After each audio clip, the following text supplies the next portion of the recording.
Church को खरीदकर मस्जिद बनाने के मिशन में बोल्टन के खतीब हाफिज मौलाना साबिर अली साबिर बार्सिलोना पहुंच गए और कारोबारी और समाजी शख्सियत सुलेमान गोंदल की जानिब से फंड रेजिंग तकरीब में शिरकत की।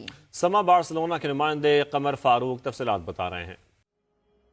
तकरीब में हाफिज मौलाना साबिर अली साबिर ने बोल्टन में इस्लामी तालीमात की तरवीज और माशरे में मस्जिद के किरदार पर बात करते हुए कहा कि बच्चों की इस्लामी तरबियत के लिए घर से बाहर मसाजिद अहम किरदार अदा करती हैं। उन्होंने कहा, मैंने 2 दिहाई कबल एक चर्च को खरीद कर मस्जिद बनाया। मेरे बेटे हाफिज कुरान हैं और खतीब के फराइज सर अंजाम दे रहे हैं। अब अलूविया मस्जिद की बुनियाद रखी है, जिसकी तामीर पर $2.25 लाख खर्च कर चुके हैं, जबकि मजीद रकम की जरूरत है। फंड रेजिंग में उम्मीद करते हैं कि अहले बार्सिलोना भी नेक काम में हिस्सादार बनेंगे। समा से गुफ्तगू करते हुए मौलाना साबिर अली साबिर, चौधरी अमानत हुसैन मेहर, चौधरी अब्दुल गफार मरहाना और हाजी मोहम्मद सुलेमान गोंदल ने गुफ्तगू करते हुए कहा कि मसाजिद को बनाना नहीं बल्कि उनको आबाद भी करना हमारा मिशन है। इस तरह के जो इवेंट्स होते हैं जहाँ पे दीन की इस्लाह के लिए और हमारे आने वाली नस्लों के लिए आप देखें, ये यूके से तशरीफ लाए।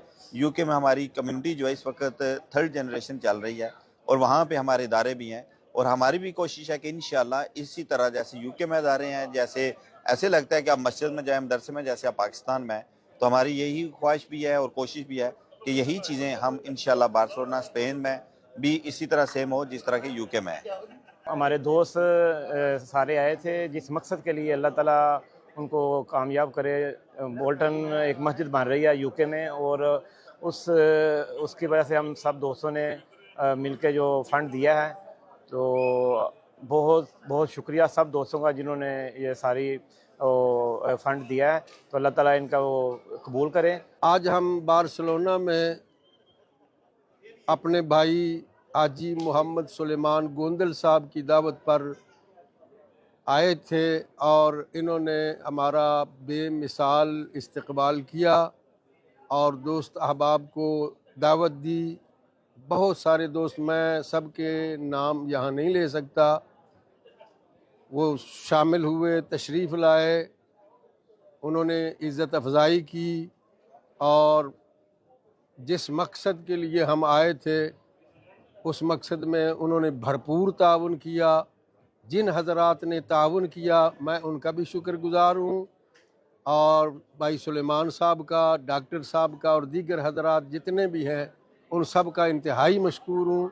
अल्लाह उन सब को जज़ाए खैर अता फरमाए। मैं समझता हूँ कि जो लोग अल्लाह की राह के लिए काम करते हैं, जिस तरह के वो यूके से हमारे आलम दीन भी हैं और मसाजिद की तमीर भी करते हैं और उनके बच्चे भी माशाल्लाह हाफ़िज़ कुरान हैं और यहाँ आके उन्होंने अपना टाइम दिया और हमारे लोगों को पार्टिसिपेट करने का मौका दिया। मैं समझता हूँ कि जो लोग अल्लाह के घर आबाद करते हैं उनके घर वहाँ आबाद होंगे जहाँ हमारी आखिरी मंजिल है। तो मैं सारी कम्युनिटी को अप्रिशिएट करता हूँ, सब ने तावन किया और जो लोग रह गए हैं उन्हें चाहिए कि वो सुलेमान गोंदल साहब के साथ राब्ता करें। जो भी तफीक है वो हमें अपने यानी कि कहते हैं आहरत के लिए वो जो हमें करना चाहिए, क्योंकि यही असल रास्ता है और यही हमारी आखिरी मंजिल भी है और ये सही रास्ता भी है हमारी ज़िंदगी का। तकरीब का आगाज तिलावत कुरान मजीद से हुआ, जिसकी सादत हाफिज अजहर और नात रसूल मकबूल सल्लल्लाहु अलैहि वसल्लम की सादत कदीर अहमद खान ने हासिल की। इस मौके पे फंड रेजिंग में पाकिस्तानी कारोबारी शख्सियात ने हिस्सा लिया और एक खतीर रकम जमा की गई। हाजी मोहम्मद सुलेमान गोंदल ने तमाम शुरका का शुक्रिया अदा किया और कहा कि मस्जिद की तामीर करने में मदद करने वालों का अमल रोज़े क़यामत बख्शिश का जरिया बनेगा। ये वो हाथ से दिया हुआ सदका है जो आखिरत में आपका वसीला बनेगा।